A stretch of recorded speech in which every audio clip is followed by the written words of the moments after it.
Hello again, listeners. Today I was looking at another prophet.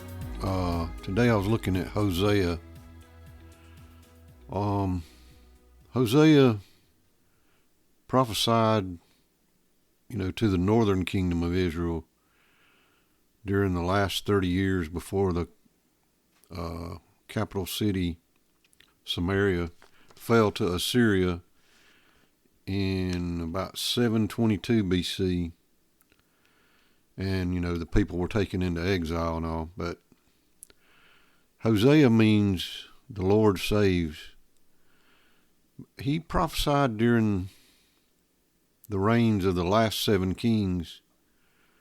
But the only one that is listed was Jeroboam II.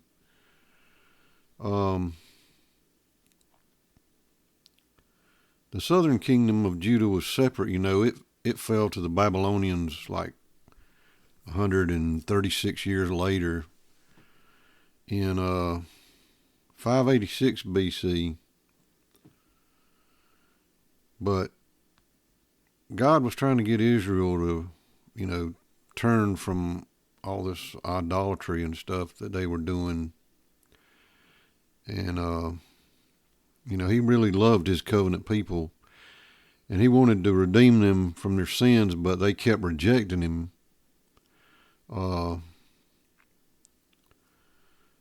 Hosea's prophecy was written around 715 BC. And it represented a clear and final call, from God. This is kind of different by the way this is set up, but God had set up Hosea's family situation as an object lesson of the people's spiritual adultery. But I'm gonna read Hosea 1 through 3. The word of the Lord that came unto Hosea the son of Beri in the days of Uzziah, Jotham, Ahaz, and Hezekiah, kings of Judah, and in the days of Jeroboam the son of Joash, king of Israel. The beginning of the word of the Lord by Hosea. And the Lord said to Hosea, Go take unto thee a wife of whoredoms and children of whoredoms, for the land hath committed great whoredom, departing from the Lord. So he went and took Gomer, the daughter of Diblaim, which conceived and bare him a son. So, adultery is a violation of the covenant relationship, of marriage. God often compared his relationship with his people to a marriage. Idolatry was infidelity to God. All sin is, really. Okay, now I'm going to read Hosea 1, 4 through 9. And the Lord said unto him, Call his name Jezreel, for yet a little while, and I will avenge the blood of Jezreel upon the house of Jehu, and will cause to cease the kingdom of the house of Israel. And it shall come to pass at that day that I will break the bow of Israel in the valley of Jezreel. And she conceived again and bare a daughter. And God said unto him, Call her name Laruhamah, for I will no more have mercy upon the house of Israel, but I will utterly take them away. But I will have mercy upon the house of Judah, and I will save them by the Lord their God, and will not save them by bow, nor by sword, nor by battle, by horses, nor by horsemen. Now when she had weaned Laruhamah, she conceived and bare a son. Then said God, Call his name Lo-Ammi, for ye are not my people, and I will not be your God. His first son was named Jezreel, which means God scatters or God plants. The name Jezreel was a reminder of the violence that took place under King Jehu at Jezreel. There was some extreme bloodshed when he killed Ahab's family. That's in 2 Kings chapter 9 and 10 if you want to look at that, but it's pretty violent. Jezreel is a valley in, I guess, sort of north-central Israel. Hosea's second child was a daughter that was named Lo Ruhamah, which meant not loved. God would no longer show love to Israel, but sent them away to be judged. In verse 7, this is kind of in contrast to the southern kingdom of Judah. You know, southern kingdom was probably under, we think, King Uzziah at that time. The third child, who was the second son, was named Lo Ami, which means not my people, or I will not be your God. The Hebrew translates to I am not, I am for you. The Israelites are no longer privileged to call on I am. They were being disowned by God. They could not be faithful. It was a sad contrast to God's desire concerning his people. He wanted to be their God, and they would be his people, and he would live among them. Okay, now I'm going to do Hosea 1, 10 and 11. Yet the number of the children of Israel shall be as the sand of the sea, which cannot be measured nor numbered. And it shall come to pass that in the place where it was said unto them, Ye are not my people, there it shall be said unto them, Ye are the sons of the living God.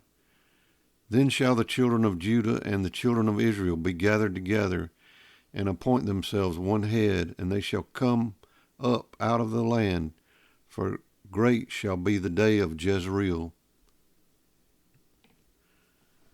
These verses mark a shift in Hosea's prophecy from judgment to hope. Those names of Gomer's three children from names of punishment on Israel to names of blessing and hope.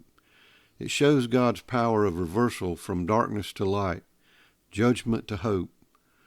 For almost 200 years, Israel and Judah had been divided. When God restores his people, they will be reunited. Okay, I'm going to read Hosea 2, 1 through 3. Say you unto your brethren, Ami, and to your sister, Ruhamah, plead with your mother, plead, for she is not my wife, neither am I her husband. Let her therefore put away her whoredoms out of her sight, and her adulteries from between her breasts. Lest I strip her naked, and set her as in the day that she was born, and make her as a wilderness, and set her like a dry land, and slay her with thirst.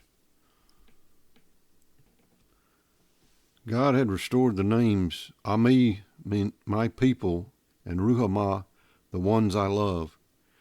It is like the Lord is issuing a bill of divorce against his unfaithful spouse, Israel.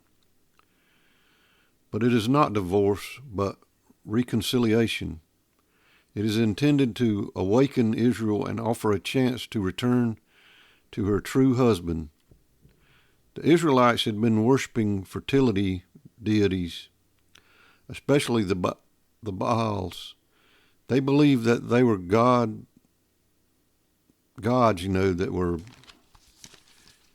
controlling the productive forces in nature, and it helped them to get their basic necessities like bread and water and clothing and oil and stuff. So now next I'm going to read Hosea 2, 5 through 7. For their mother hath played the harlot, she that conceived them hath done shamefully, for she said, I will go after my lovers, that give me my bread, my water, my wool, my flax, mine oil, and my drink. Therefore, behold, I will hedge up thy way with thorns, and make a wall, that she shall not find her paths. And she shall follow after her lovers, but she shall not overtake them. And she shall seek them, but she shall not find them. Then shall she say, I will go and return to my first husband, for then was it better with me than now.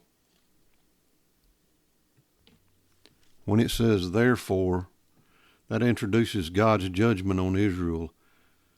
Like an aggressive prostitute, she will pursue her lovers, but will not find them. It is better to return to her rightful husband. Now I'm going to read Hosea 2:13 through 16. And I will visit upon her the days of Baalim, wherein she burned incense to them, and she decked herself with her earrings and her jewels, and she went after her lovers, and forgot me, saith the Lord. Therefore, behold, I will allure her, and bring her into the wilderness, and speak comfortably unto her. And I will give her vineyards from thence, and the valley of Achor for a door of hope. And she shall sing there as in the days of her youth, and as in the day when she came up out of the land of Egypt. And it shall be at that day, saith the Lord, that thou shalt call me Ishi, and shalt call me no more Bali.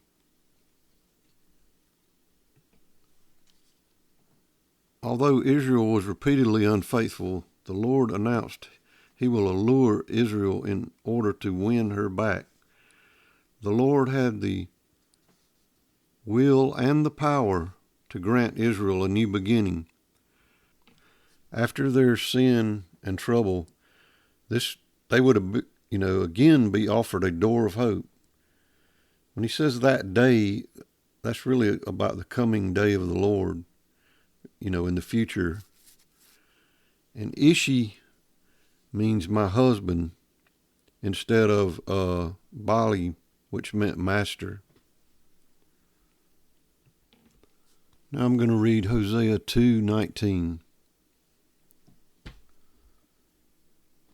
And I will betroth thee unto me forever. Yea, I will betroth thee unto me in righteousness and in judgment and in loving kindness and in mercies. Betrothal is all the legal steps of marriage. To ensure the eternal nature of this new marriage, God provided 5 priceless qualities: righteousness, judgment, loving kindness, mercies, and faithfulness. Okay, now I'm going to read Hosea 2:21 and 22. And it shall come to pass in that day, I will hear, saith the Lord. I will hear the heavens, and they shall hear the earth. And the earth shall hear the corn and the wine and the oil, and they shall hear Jezreel. When the Lord is recognized as the only source of life, the name Jezreel will regain its true meaning: God plants. Okay, now I'm going to read Hosea 2:23.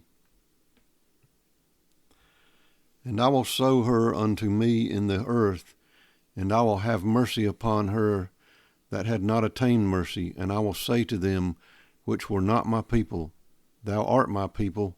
And they shall say, Thou art my God. On the coming day of the Lord, he will reverse the names of Gomer's children. The people would again experience his blessings. To not my people, he will say, Thou art my people. The only fitting response from God's people is, Thou art my God. If we look at our lives today, we are not spending enough time with God. Let's try to strengthen our relationship with him. We really are worshiping idols if you look at it spiritually. Let's set our phones down sometimes and pray or read scripture. Let's strengthen our relationship with him. Okay, guys, until next time.